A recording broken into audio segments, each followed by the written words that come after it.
My name is Taylor Small. I'm a 31-year-old woman. I am hardworking, dedicated, strong-willed, and love helping people. My pregnancy was planned after I married. Um, my pregnancy went pretty smooth. The delivery was a little rocky, and then it was kind of downhill from there. On October 16th, I went into labor and delivery because I just felt like I couldn't take it anymore. I had a scheduled induction on the 17th, but I couldn't wait that any longer. When I got to the hospital, I found out that I had preeclampsia. Um, they said that they were going to go ahead and induce my labor or induce me right then and there. Then 17 hours later, I started to push. Um, the baby was having a hard time coming out. He was stuck at his shoulder. Um, this was my first pregnancy, first baby, so I was very nervous. There were once the doctor like said the code word or whatever medical term she said, a whole bunch of people ran in the room. One nurse grabbed a stool. She climbed up on the stool and then climbed on my stomach and started pushing on my stomach.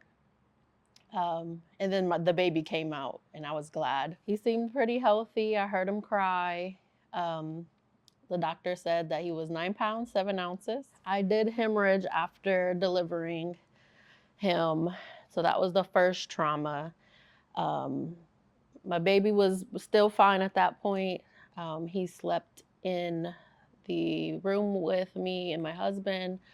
It wasn't until the next day at the 24-hour follow up, the 24-hour test that they do on babies, where he failed his oxygen test. When they brought my baby back in the room, he was in like an incubator type of bed. Um, and they said that he had to go to the NICU. And I just was heartbroken. I honestly would rather another complication that has to do with my body instead of something wrong with the baby. And they couldn't really tell me what was wrong with him. Um, and I couldn't wrap my head around why he was okay for the first 24 hours of life and why now he just had to go to the NICU. I knew that he wasn't preterm, he wasn't underweight, he was actually overweight. Um, so it was a really confusing and scary time. He was in there for 16 days, and for probably the first 10 days they kept telling me they did not know what was wrong with him, and he had to stay on oxygen support.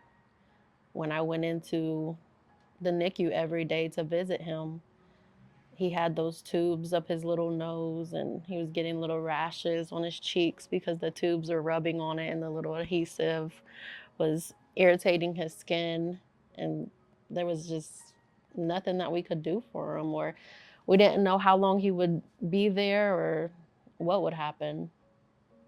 Because I work in the maternal and postpartum field, I thought that as a first time mom, even though you know I had never done this before, that I knew what to expect and I had all the answers, and that I was going to be more or less likely to experience the things that I actually did experience.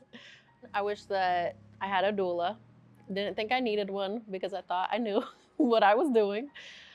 Definitely, even though my husband and I had family support, I think that that extra support of a doula would have definitely been helpful. I did not realize that birth trauma was a thing until I experienced it myself. After sharing my story, there was, as you guys can see, I did encounter a lot of things that were not expected. Um, and even now, my baby is 10 months old. I don't want to get pregnant. I don't want to deliver again. The whole thing was just super traumatizing. Um, but God has the final say so. And um, unexpectedly, I'm pregnant again.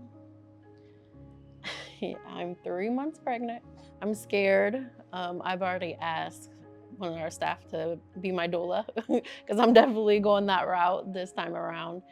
I'm considered high risk, so the doctors paying close attention to my pregnancy, and will be more prepared during the delivery and postpartum.